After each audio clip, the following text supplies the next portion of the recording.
Hello friends and family of YouTube.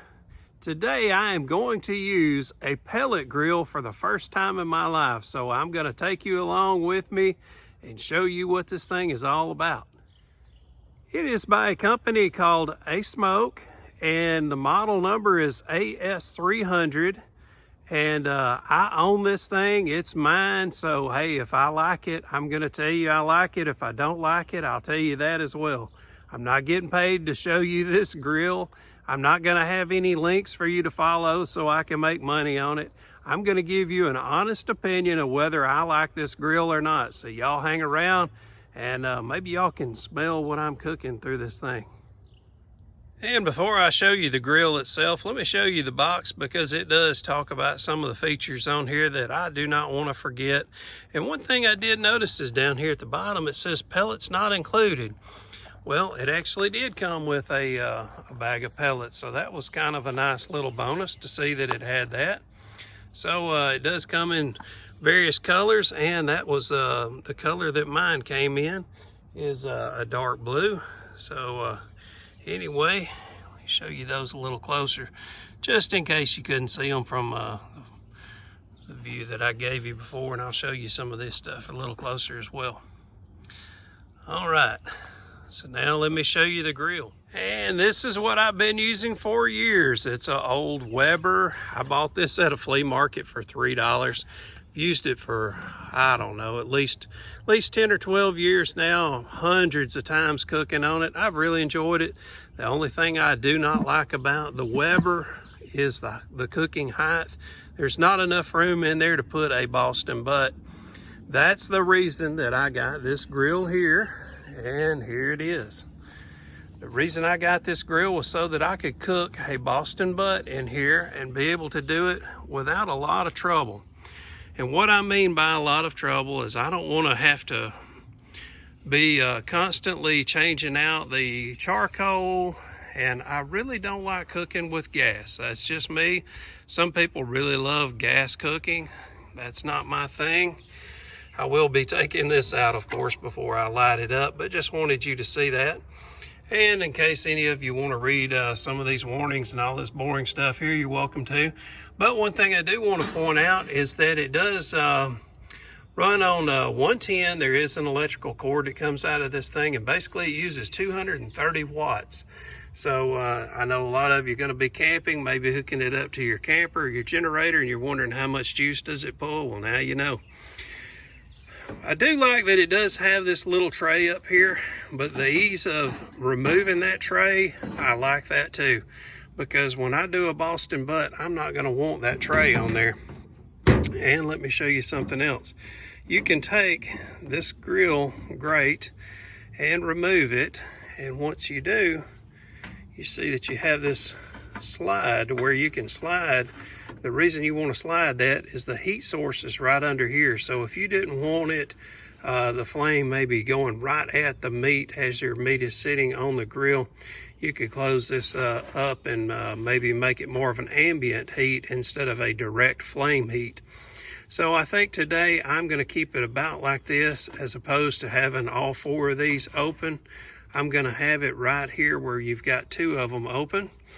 And there's a little bit of cardboard and that sort of thing in here. So I'm going to let this thing run for about 30-40 minutes at a pretty good temperature and let it kind of cook off some of the smoke or the paint smells and all that stuff, you know, so that my food doesn't end up having a funny taste to it.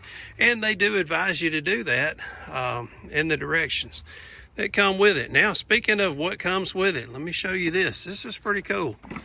So they gave you a little bag where you can put your goodies in there, you know, your little tongs. They give you the set of tongs with it too.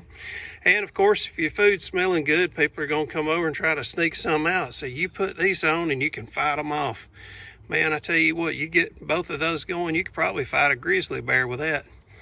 But you can also use this like to shred meat. You know, like if you had a big pork and you wanted to shred the meat, you'd use that with it. He also gave you some heat-proof gloves where you can pick up some hot stuff and won't burn you quite as bad. This is the bag of pellets that came with it that I was telling you about. It did come with some pellets, 5 pounds worth. which I was, again, I was surprised at that, considering it did say on the box, does not include pellets. So it actually did. But anyway, it had a little bit of stuff to put together. Like you had to put the bottom feet on, you had to put the grate in here, and you had to put those little slider things that I showed you just a minute ago. I had to put the handle on here, so it wasn't a whole lot of stuff. But the only thing I needed was a Phillips head screwdriver, and I didn't think y'all wanted to watch me fool around with that, so I didn't make a video of it. But anyway, it's really simple. If you can't operate a Phillips head screwdriver, you probably don't need to be fooling around with something that produces heat. So anyway, I'm gonna put me some pellets in this hopper, get this thing ready to fire it up. And right now I'm going through the startup burn, so it's gonna smell a little funny now, but I can smell this pellet on here, so that's kind of neat. This is the first time I've ever been around a pellet smoker, and today I'm using applewood flavored pellets. So if you can see the flame burning in there and hear that.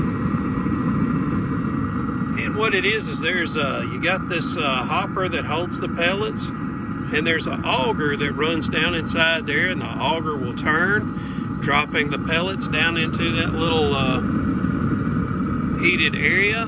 And you can set this dial at whatever temperature you want to. I think right now I'm at 250. I can go up to 300. And like I say, I'm just trying to burn off some of the paint smells and that sort of thing. So I'm going to burn it a little hot right now.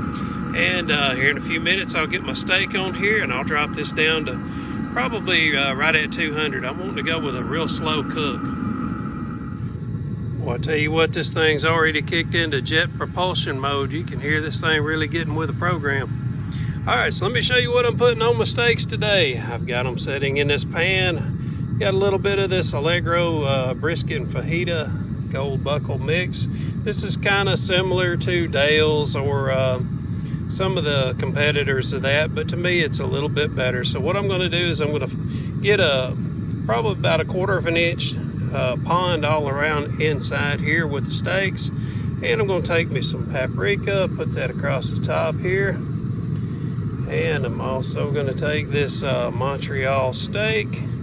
Man, that stuff right there is good, real good on baked potatoes. If you've never had on baked potato, man, that is good stuff.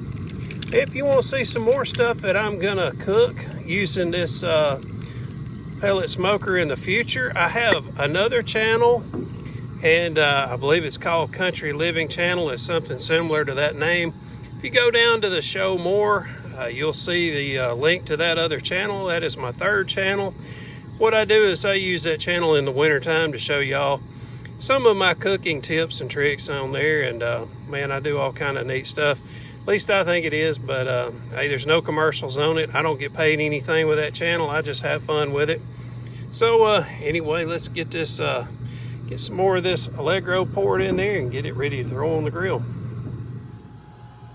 And now I'm going to start backing down the temperature. I want to get it around 225 and give this thing plenty of time to cool down, because you can see it's right over 300 now. So this probe, I don't think I've talked about it yet, but this probe, you can stick that, of course, into the meat. You can leave it in there, and you will get a temperature reading right here. You see that showing 78.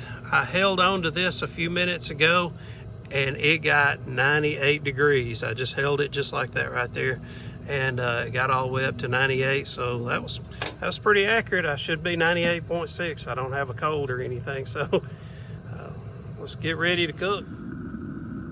All right, so I've stuck it on here just to kind of let it start warming up a little bit. And if you're wondering why am I cooking it in a pan, what I'm really after for the first 30 minutes or so is I just want some of the smoke to go in here and get inside this meat. Also let this heat up and kind of get inside there a little better too. And once this temperature gets down to about 220, somewhere around there, I'll go ahead and close the lid and let it stay in there for about 30-40 minutes. And then I'll show you what I'm going to do with it after that. All right, let's see what the steaks look like after sitting in here for 30 minutes. You see that smoke rolling out of there. And the amount of liquid in here is more than what I started with. So the juices are coming out of the steaks and staying into this juice here. All right, they've been cooking for about 40 minutes total, right at 200 to 225 degrees. So now I'm gonna pull them off, take the pan and everything and set it aside.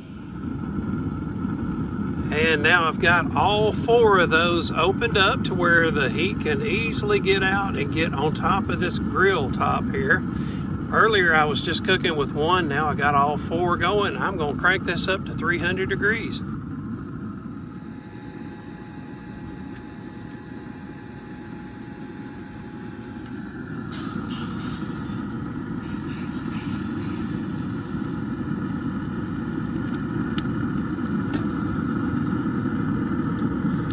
And my objective at this point is to get some good grill marks on it. I already got it to where it's nice and moist on the inside. So now I'm just trying to get it to where that outside has some good sear to it. All right, these been cooking straight on the grill for right at about 7 minutes now. I do want to show you inside the hopper that it is empty, so I'm gonna have to pour some more in here, and I've been running this for about 45 minutes, so that'll let you know how long that hopper will last. And I should point out that I've only filled it halfway each time, so it's really only used a half of a hopper. And also they told in the instructions that it would use up more pellets on the first lighting because that auger has to fill up with pellets. So after your first lighting, it should use a lot less pellets than the first go. All right, so what I did is I've not let this one fully cook out, so it's kind of like a medium rare, I guess. I know everybody likes theirs a little different, so I wanted you to be able to kind of see what it would be like at medium rare. And of course, you know that you can carry it even further if you want it well done. But it does not have, the meat does not have a hard texture to it. It's still very soft, and it's got a good flavor to it. I already had a bite, and I love dipping it in this sauce, as I mentioned earlier. So yeah, I'm quite pleased with how the smoker is doing. And here's the finished product of the steak. I cooked it a little longer. I do like mine a little more well done. Gonna have me some butter beans and also some okra. Hey, if y'all want me to show you my recipe for cooking okra, this has a good texture to it. I will show you that on the other channel I was talking about, the Country Living channel or whatever the name is. Anyway, again, there will be a link down in the show more description area. Follow that link. It'll take you to that channel that I speak of. Y'all join it and y'all can see more of me cooking on the grill and cooking in the house. Hope to see y'all again real soon. Thanks. Bye-bye. Nothing like cast iron cooked, homegrown, fresh cut okra. Ooh. There it is right there. That is magic.